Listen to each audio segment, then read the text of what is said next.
हमारे सम्मानित साथी वी मेहता जी, भाई राकेश जी, भाई त्रिलोचन जी, अनिल राणा जी, भाई भूपेंद्र लाठर जी, भाई हरिराम साबा जी, भाई रघुवीर संधू जी, भाई कृष्ण बस्ताड़ा जी, शंटी जी यूथ कांग्रेस प्रेसिडेंट, श्रीमती काम्बोज जी, भाई अनिल राणा जी, भाई रजनीश चौधरी जी, कार्यक्रम के आयोजक भाई अशोक खुराना जी, मंच का संचालन भाई कौशिक जी और इस सभा में उपस्थित आदरणीय मंडी के सभी आड़ती व्यापारी भाइयों और नौजवान, हमारी पार्टी के कार्यक्रम के तहत जो जन संवाद और जनसंपर्क का कार्यक्रम है, हम आपके मध्य उपस्थित हुए हैं। देश के टेलीविजन पर, समाचार पत्रों पर, मीडिया पर भारतीय जनता पार्टी ने अपना कब्जा जमा लिया है। खबरें वो दिखाई जाती है जो चाहते हैं और जो नहीं चाहते वो खबरें दिखाई नहीं जाती। असलियत से वाकिफ नहीं हो पा रहे हैं लोग। देश की राजनीतिक स्थिति कहां है, देश की आर्थिक स्थिति कहां है, प्रदेशों में किस प्रकार की व्यवस्था है, इस प्रकार की चर्चा आजकल टेलीविजन के माध्यम से नहीं होती। टेलीविजन पर केवल हिंदुस्तान, पाकिस्तान, हिंदू और मुसलमान, इस प्रकार की राजनीति इस देश में हो रही। ऐसे माहौल में जनसंवाद, आपसे डायरेक्ट बात करना का माध्यम कांग्रेस ने रास्ता अपनाया है। आदरणीय मित्रों, 9 साल हो गए हैं देश में मोदी जी के नेतृत्व में भारतीय जनता पार्टी की सरकार है और करीबन इतना ही समय से प्रदेश में भी माननीय श्री मनोहर लाल खट्टर जी के नेतृत्व में भारतीय जनता पार्टी की सरकार है। जब भी सरकार बदलती है, जब भी जनता बदलाव आती है, उसके दिमाग में एक परिवर्तन की आशा होती है और यही सपना इस देश को दिखाया गया है। जब मोदी जी भारतीय जनता पार्टी के प्रधानमंत्री पद के उम्मीदवार थे, उनको प्रोजेक्ट किया गया था, ये देश दीवाना हो गया था। कांग्रेस के कथित भ्रष्टाचार के खिलाफ आवाज उठ रही थी। कोयला घोटाला, कॉमनवेल्थ घोटाला, टेलीफोन जो मीडिया का हुआ, न जाने कितने घोटालों पर रोशनी डाली। जब वो अदालत में गए तो एक भी घोटाला साबित नहीं हुआ। अदालत ने कहा वो घोटाला हुआ ही, लेकिन माहौल बना देश में अन्ना हजारे आए, सिविल सोसाइटी आई, सोसाइटी अगेंस्ट करप्शन आई, देश में भ्रष्टाचार पर प्रहार करना चाहती थी जनता। मोदी जी ने कहा मुझे देश सौंपिए, मैं देश में परिवर्तन लाऊंगा, न खाऊंगा न खाने दूंगा, मैं देश का चौकीदार, आपका प्रथम सेवक, प्रधानमंत्री नहीं। जब परिवर्तन की आंधी चली, ऐसे वायदों के साथ मोदी जी का विश्वास किया गया। हम प्रधानमंत्री जी का आज भी आदर करते हैं, वो देश के प्रधानमंत्री, लेकिन केवल मात्र उनको दिलाना चाहते हैं याद वो बातें जिनके सहारे वो राजनीति में आए और देश के प्रधानमंत्री बने। सबसे पहली बात उन्होंने कहा था कि कांग्रेस देश को लूट के खा गई है, इतना काला धन है विदेशों के अंदर पहुंचा दिया गया। देशवासियों मुझे 100 दिन दीजिए, देश का काला धन वापस आएगा। वो लोग कहा था कि नहीं कहा, वो लोग कहा था कि नहीं कहा था। ये भी कहा था कि जब ये काला धन वापस आएगा तो हर एक खाते में इतना पैसा आ जाएगा, 15 लाख रुपए हर एक व्यक्ति के खाते में आ जाएगा। बोलो मित्रों, ये बात कही थी कि नहीं कही? काला धन आ गया। आज 9 साल प्रधानमंत्री हो गए, एक पैसा इसको काला धन कहा गया था देश में वापस नहीं आया, देश से बाहर काटा। इस पर भी चर्चा होनी चाहिए, क्योंकि उन्होंने कहा था कि मैं चौकीदार न खाऊंगा न खाने को।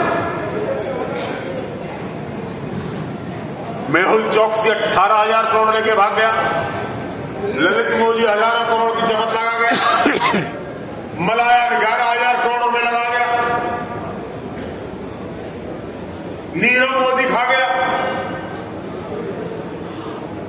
ना खाऊंगा ना खाने दूंगा, देश का चौकीदार चुप रहा और अब 4 लाख करोड़ रुपए का मार्केट घोटाला अडानी जी के कान में हो गया। देश का चौकीदार संसद में चर्चा की जाती। हमारे नेता राहुल गांधी जी ने 45 मिनट केवल प्रधानमंत्री से पूछा, आपका रिश्ता क्या है? देश के दुनिया के 679वें नंबर के अमीर, दुनिया के दूसरे नंबर के अमीर 9 साल में बन गए। जीवन में बनना चाहिए, आगे बढ़ना चाहिए, इस बात में कोई विवाद नहीं, लेकिन हजारों और लाखों करोड़ के घोटाले का जवाब भी प्रधानमंत्री को अपने 95 मिनट के भाषण में देना चाहिए। प्रधानमंत्री अपनी उपलब्धियां गिनाते रहे। प्रधानमंत्री ने कहा मैं 82 करोड़ लोगों को भोजन दे रहा हूं। अरे 5 किलो अनाज दे रहे, 5 किलो अनाज 125 रुपए का आता है। 125 रुपए में अगर किसी परिवार का लालन पालन हो सकता तो प्रधानमंत्री की बात सच है। लेकिन क्या देश में राशन पहले नहीं मिलता? क्या पब्लिक डिस्ट्रीब्यूशन सिस्टम पहले नहीं था? क्या राशन डेपो नहीं थे? लेकिन तब मिलता था आपको अनाज भी, तेल भी, दाल भी, मिट्टी का तेल भी और चीनी। आज सिर्फ 5 किलो आटा मिलता है और देश का प्रधानमंत्री संसद में छाती पीट कर बोलता है कि वह देश के 82 करोड़ लोग, अरे 82 करोड़ लोगों को अनाज खिलाने की बजाय देश की आने वाली युवा पीढ़ी जिनके हाथों में काम नहीं है, रोजगार दीजिए, वो खुद कमा के खा लेंगे। लेकिन इस तरफ ध्यान नहीं, इस तरफ ध्यान नहीं। प्रधानमंत्री ने छाती पीट कर कहा मैंने 9 करोड़ गैस के कनेक्शन उज्ज्वल स्कीम में दिए। मान लिया प्रधानमंत्री जी, आप संसद में झूठ थोड़े बोले। राजीव गांधी जी उन्होंने अपनी कुर्बानी देकर देश की एकता और अखंडता के लिए, और आज पिछले दिनों में जब देश के अंदर एक भय और डर का माहौल पैदा किया जा रहा है, भाईचारे को खत्म करने के लिए एक साजिश रची जा रही, उस वक्त में श्री राहुल गांधी जी ने जो भारत जोड़ो यात्रा शुरू की वो आपके सामने रही और पूरे देश के अंदर एक बहुत बड़ा समर्थन मिला श्री राहुल गांधी जी को। और उसके बाद दूसरा कार्यक्रम जो हमारी पार्टी की तरफ से हाथ जोड़ो अभियान का, उसमें आज हम सभी एकत्र हुए हैं और आज इतनी बड़ी हाजिरी में आप यहाँ इकट्ठे हुए, उसके लिए आप सभी का धन्यवाद भी करते हैं, आभार प्रकट भी करते हैं कि आज आपके मन में कांग्रेस पार्टी के प्रति जो एक आस्था, एक विश्वास है, वो एक बहुत बड़ी आस्था और विश्वास के रूप में आप यहाँ इकट्ठे हुए हैं। क्योंकि आपने पिछले दिनों में चौधरी भूपेंद्र सिंह हुड्डा जी के समय में 10 साल कांग्रेस पार्टी जिंदाबाद, कांग्रेस पार्टी जिंदाबाद, कांग्रेस पार्टी जिंदाबाद। परम श्रद्धेय स्पीकर साहब और सम्मानित मंच, आज मैं आभारी हूं अशोक खुराना जी का कि उन्होंने ये प्रोग्राम सरकार को जगाने के लिए और जनता को जगाने के लिए किया। मैं प्रदेश के और देश के, वो कोई चीज आपके से छानी नहीं रही।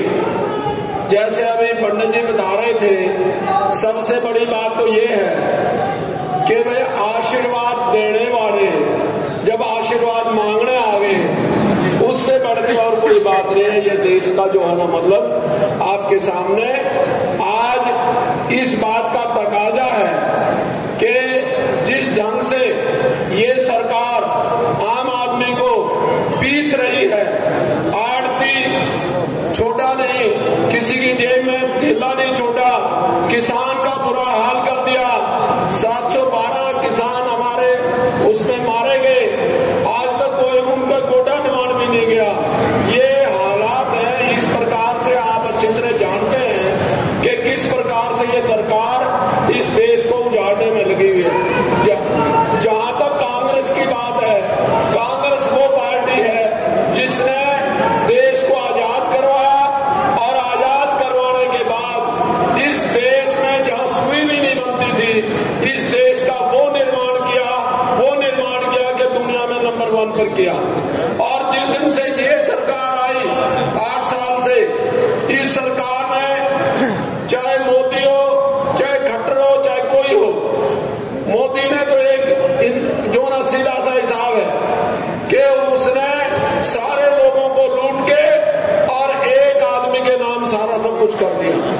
और जब अब असलियत पता चली कि वो क्या है, असलियत पता ये है कि वास्तव में वो सारा का सारा अदानी को का मुनीम लग गया हमारा प्रधानमंत्री। और अदानी का मुनीम लगने के बाद जब ये वायदा किया था कि काला धन आएगा, हर आदमी के खाते में 15 लाख रुपए आएंगे, भाई काला धन भी आ